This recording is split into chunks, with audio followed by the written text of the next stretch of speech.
Howdy, Brother John. Coming here from Ennis, Texas. Today is June. I'm sure about that. 2019, and the date is the 14th, right? Um, so, what to say? Spiritual Garden insights about, I guess you could call this life cycle or death or learning. What I don't know. Life cycle would be a good thing. So, life cycle has a beginning, a middle, and end. There's I guess at some level they're seeds, they're like tomato seeds, but you buy the little tomato or the little sprouts, and then you put them in little bitty cups, and then you transplant bigger pots.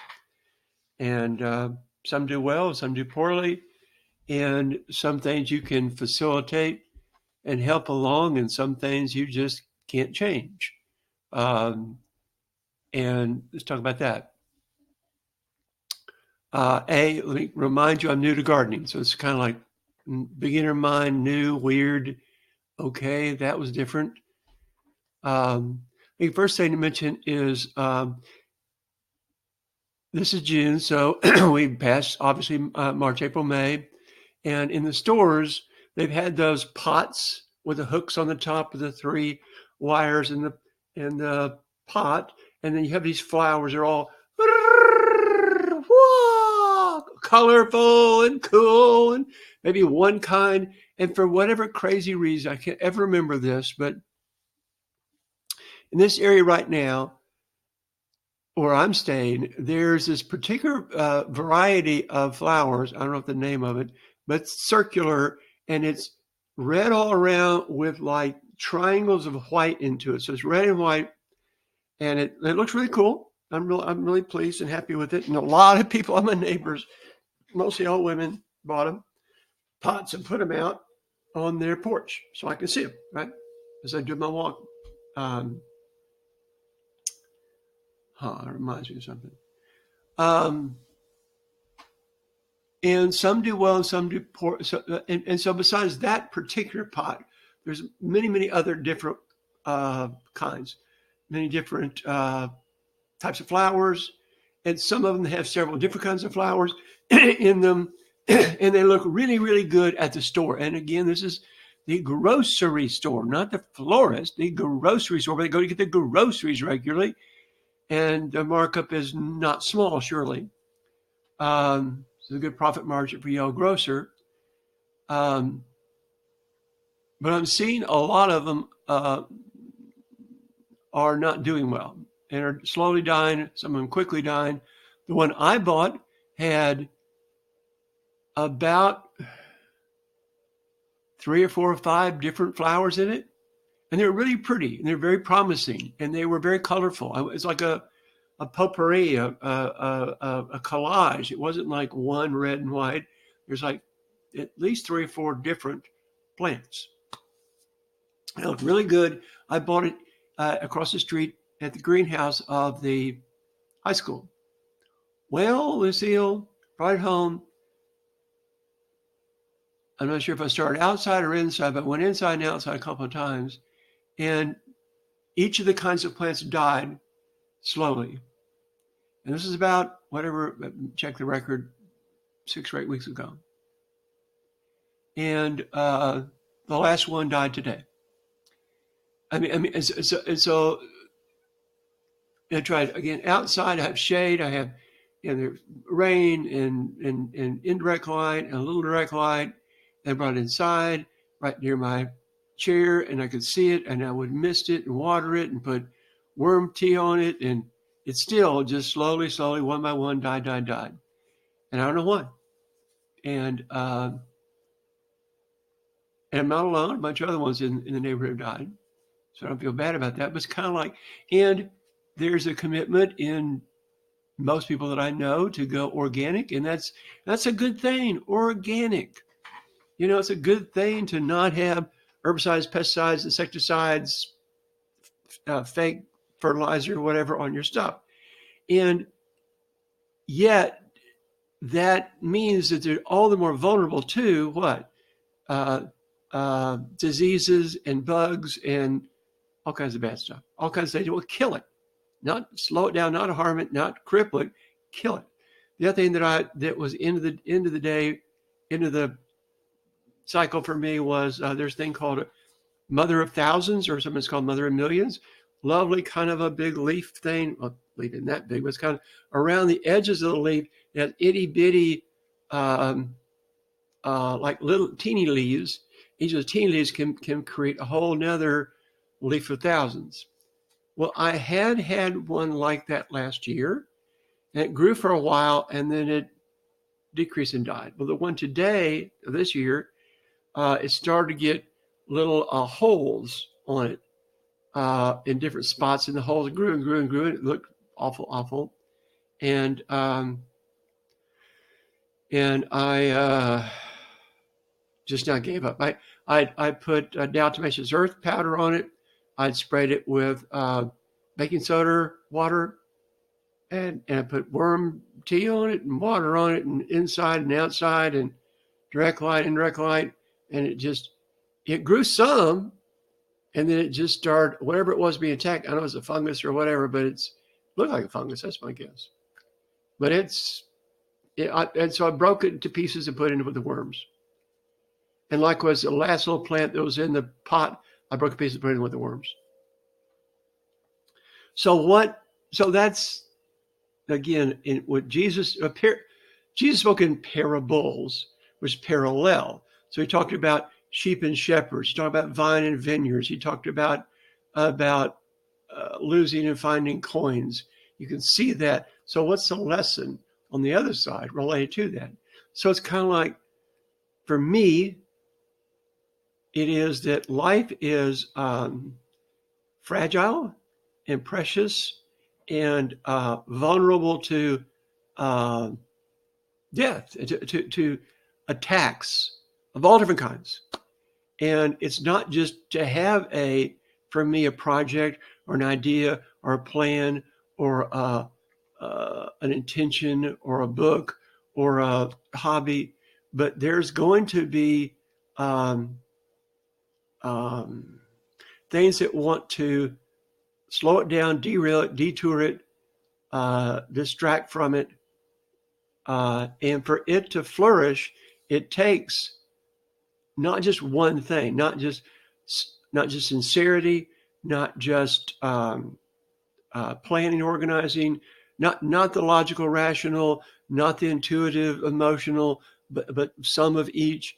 And even with the best efforts, it can still, the tomato will not produce, or the fig tree, or the whatever, or the writing project, or the community outreach project, or the you name it. So what does this mean? So what says means applies. So what says is that the tending a garden means tending plants. Plants go to biology. I love the science of biology. I just really do. I like physics and biology a lot. Chemistry, so. Because it's multiple systems in the soil and the microbes. I mean, for gosh sakes, what's happening there in my worm bin with the worms, it's just worms. It was some microbes. They're breaking down I put in there the scraps. It was little cherry tomatoes that had gone bad, and some banana peels, and some strawberries that had gone bad. And I sliced them up, put them in my freezer, froze them overnight, because that water in them would expand and break down the cell walls. Put it back in the sink, let it thaw, brought down to room temperature, put on the top of the worm bin. And then the worms do their thing. There's many, many hundreds of worms in there. I have no idea what the count is. But the microbes also, and also there's cardboard and paper in there. And so they're breaking it down.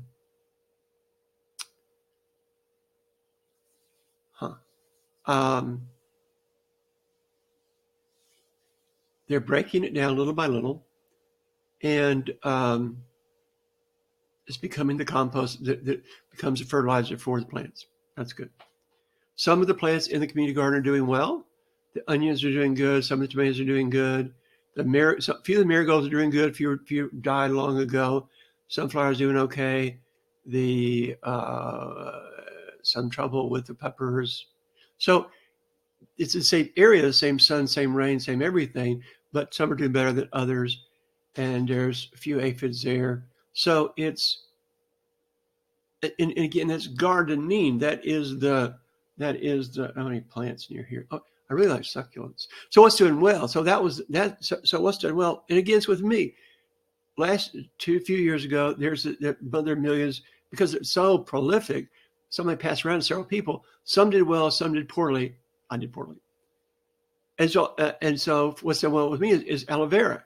Like an aloe vera is a teeny aloe vera, and now it's big. I mean, it was this big, 2-3 inches, and now it's like 8 inches going out, like 4 or 5 inches going up, and strong and steady. I've got outside in the sun, in the rain, and it's doing fine. Thank you.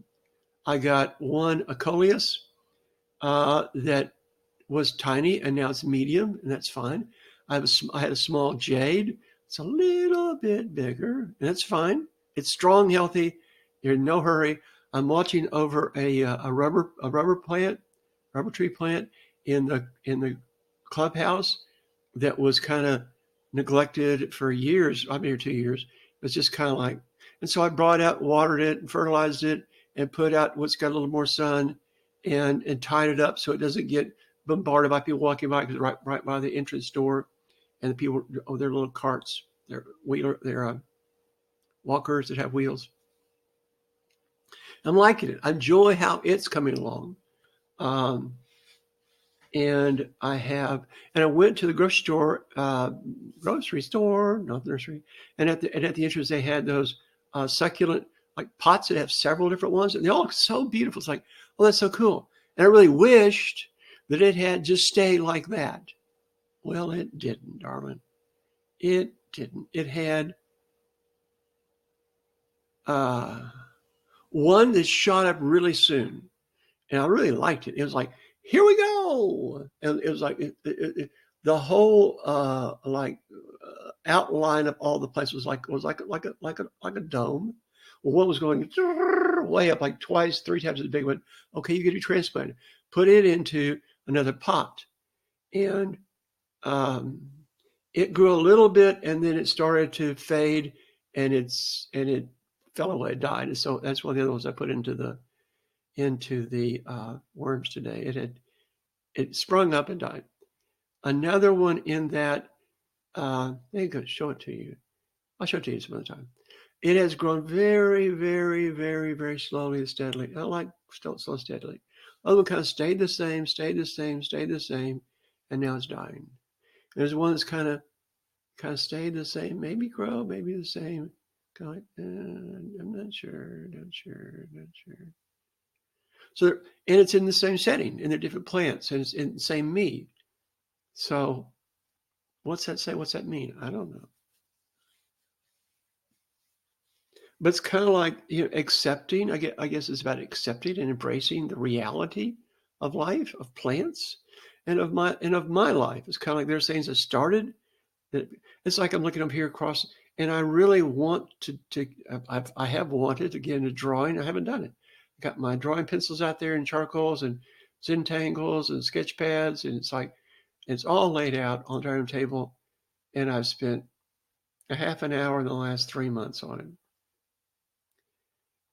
And I'm retired, and I got plenty of time, and I just don't get to it. But there it is. That's like, if you will, that's like a plant. I'm reading through one book right now that has lots of exercises. It's a great book. And each chapter has insights. It says, now here's how you apply that. Well, some of the exercises, a few of the exercises I apply, a lot of them I just mark down in dog ear to apply later. Well, I haven't applied those later. Well, they're very, very useful, and I plan to. So that's kind of like, so you see some are, and then other ones. So different projects have different life cycles or different strengths, weaknesses, and deaths. And I have this. This is really neato. this kind of peculiar looking, but I feel like I've had neck and shoulder pains off and on, previously quite a lot, but not so much lately. And so I got this device, which is just like a harness. And what they say is if you, because I'm here at this desk a lot, and so I'm bending over, keyboards down here, and everybody, doing this all the time. It's just bad for the neck and shoulders. But this device, just wearing it for a few minutes a day, helps to, and adjusting, just to gradually, gently pull the shoulders back. And just the people online say, just do that occasionally, helps immensely. Well, I mean, obviously I grabbed it right there. I keep it right there. How often I use it? Rarely. But again, I know that posture in general is really, really good. And for health, physical health, mental health, and thus emotional health. But it's the application. You see, I'm trying to draw some parallels here, and it's like, here's one of my little. Now this had been if you will, plant that was very blooming and blossoming, and doing great for a while, and now it's doing nothing. And this is a deal where I put my alfalfa seeds in there to sprout, a sprouter. The reason it's doing nothing is because I'm out of alfalfa seeds. So it's on my list at Amazon, and just haven't designated the money to get it. But when it gets here, I like to have alfalfa sprouts on a regular basis. So I'm saying that it's a lens. I'm not trying to spiritualize everything and anything, but I'm trying to understand and have wisdom and to have effectiveness. So this is like a lens. It's kind of like, those glasses. People have like prescription glasses, and they have like a flip down sunglass a shade thing. So it's like a way to see my reality, to see, and there's and I can, you can, anybody can just enjoy gardening or farming, whether it's for flowers or vegetables or fruits or whatever. It's just enjoyable. It's really cool by itself. It's just because I come from such a Christian, spiritual, metaphysical, productivity way.